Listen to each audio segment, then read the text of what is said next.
Good evening. It's 6 o'clock on Thursday, the 4th of January 2018. Welcome to the English edition of Aura News. My name is Alexandra and I'm here to bring you the day's top stories from across the country translated into English. First up this evening, following the year-end holidays, the port of Duras has seen a significant increase in the number of passengers travelling to different destinations across Europe. Although the number of passengers is not very high, sources from the Regional Border and Migration Directorate say that in the last 2 days, nearly 2,800 passengers and 1,100 cars have travelled to Italian ports. They have also advised that the shipping agencies have provided an additional 4 ferries available from the port of Duras to the Italian ports, while in the coming days another ferry could be added should the number of passengers require it. Just as the days prior to the Christmas and New Year holidays saw a large influx of Albanian citizens returning to the homeland, a similar flux is being experienced now as they exit the country and return to their jobs. The Port Authority, in cooperation with the Customs Office and Border Police, have taken measures to open up every available counters at each border point in order to minimise the time spent by citizens waiting in queues. The border authorities advise that the highest number of travellers are expected to be received today and tomorrow, with the evening particularly busy. Most immigrants will return towards Italy, although Albanians have immigrated to various European countries where they have been living and working for years.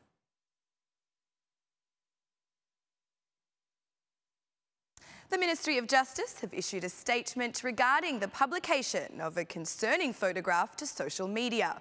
The image depicted some inmates of the St. Cole prison celebrating with prohibited items inside the prison on the 25th of December 2017. The Ministry of Justice declared they were informed by the Directorate of the Internal Control Service of Prisons regarding the publication.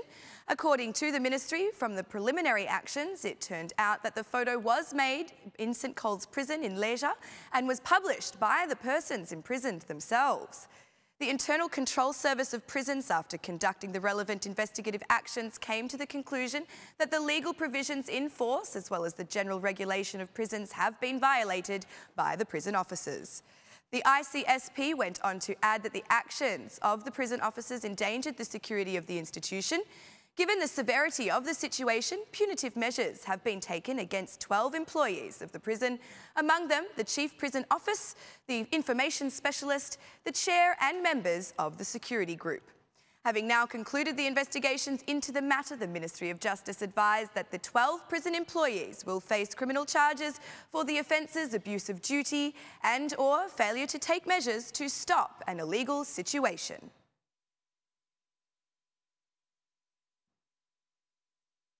The whole southeastern district of Kotzias is covered in snow. Intense snowfall during night hours have made the thickness of snow reach 25 centimetres in the tourist village of Duras. In the Kotzias road segment, the snow is reaching around 8 to 10 centimetres. According to the latest information, the axes of Kotzias, Kotzias, Kotzias are currently impassable except with the appropriate snow chains.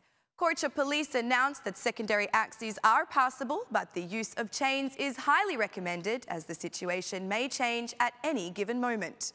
Snow precipitation in the Shkodra region have affected the mountain areas, creating a problematic situation. 10 kilometres of road connecting Vermosh with Shkodra are blocked by snow, with light landslides also causing stones and soil to spill on the road. As a consequence, the villages of Vermosh and Lepusha are blocked in the administrative unit of Kelmend in the municipality of Malezia Mare. The civil emergencies contacted by Aura News say that they will take action once they have reviewed the situation closely.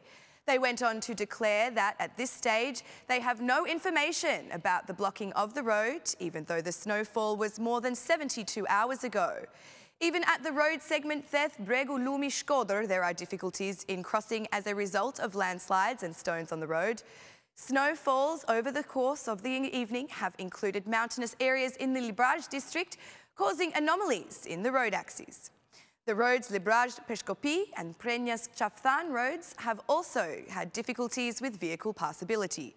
According to the head of the emergency office near the Elbasan prefecture, Mustafa Arapi, the amount of snow has risen to 35 centimetres, making the circulation of vehicles extremely troublesome. Meanwhile, also in Duras, snow precipitation has created difficulties as a result of the precipitation during the night hours in the Dibra district. The police reported that in some rural road axes there is the presence of snow and ice.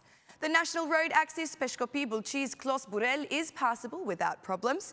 The Dibra Road Police has added service groups to the road axes to run and manage the road traffic carefully, as well as to come to the aid of any people who need help from the police.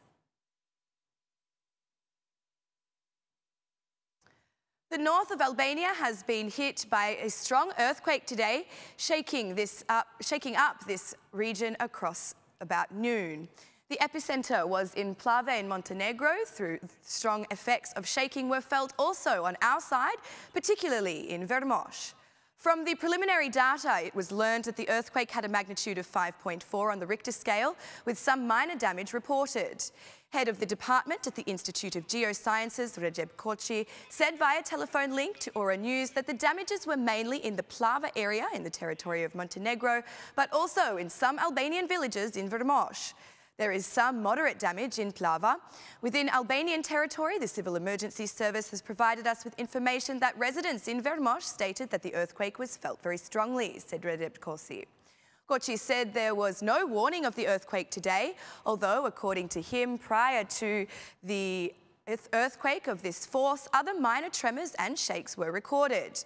When asked if there were likely to be further aftershock effects of the earthquake, he said, Albania is a country that, from time to time, is affected by earthquakes, but we are not able to foresee, identify or predict that our country will be hit at this or that moment. When it comes to seismic events, they are rather unpredictable. As to when we will have the next, well, we cannot provide accurate data.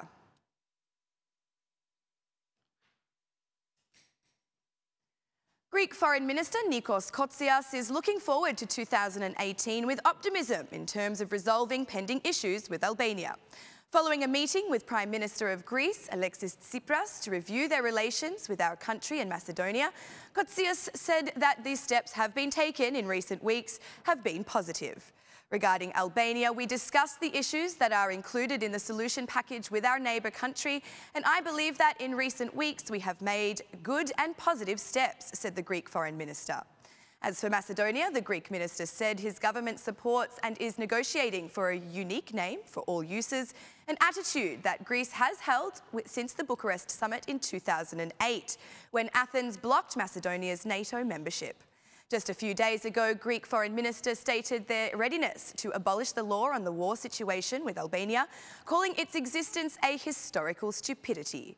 Kotzias and his Albanian counterpart, Didmir Bushati, have announced that they will hold another round of negotiations in Korça on the 19th and 20th of January. The Democratic Party considers the situation of the health system in Albania to be scandalous.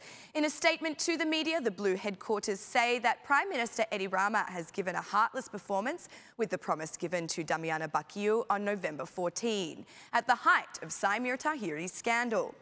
He promised to Damiana Bakiu and to her family, and through them 1,500 other families living with the pain of their child's diabetes, that the cost of purchasing the apparatus used to measure blood sugar levels will be reimbursed from January 2018. January has come, but neither Damiana nor the other 1,500 children will be reimbursed because the government of Edi Rama has not yet approved the list of reimbursable medicines for 2018. 1,500 children with diabetes will continue to spend 10,000 lek every month because the billionaire pharmaceutical clans, aka Edi Rama's clients, have not yet agreed how they will divide the earnings, said Lulzim Basha. For the Democratic Party, the promise to expand the list of medicines to include 30 further additions is just another trick. Free healthcare no longer exists as a term in the Prime Minister's vocabulary, whose government has completely abandoned women, despite them being the most vital part of any society. In Albania, there are about 500 new cases of breast cancer diagnosed each year, and this disease is a major cause of death in women. But two vital analyses for diseased women, the diagnosis and treatment of this cancer, are no longer performed at Mother Teresa Hospital. This service is only provided by private hospitals, which charge approximately 20,000 lek. For 3 years, women who do mammograms in public ambulatory service do not get answers for the analysis because it is said that this service will be given later with concessions. While waiting for Eddie Rama to make his decision on this, many women are likely to have died from the lack of understanding as to whether they are with cancer or not, said Lulzim Basha. According to the Democrats, the healthcare situation is only made even more dramatic, even more scandalous, by what they refer to as a mass exodus of doctors and nurses leaving the country. In the past 3 years, around 530 doctors and 848 nurses have emigrated from Albania in search of better working conditions and higher salaries abroad. And that's the news from across the country today. Thank you for watching the English edition this evening, and be sure to join me again every Monday to Saturday at 6 p.m. for the latest news across Albania translated into English. Once again, on behalf of Aura News, thank you and good night.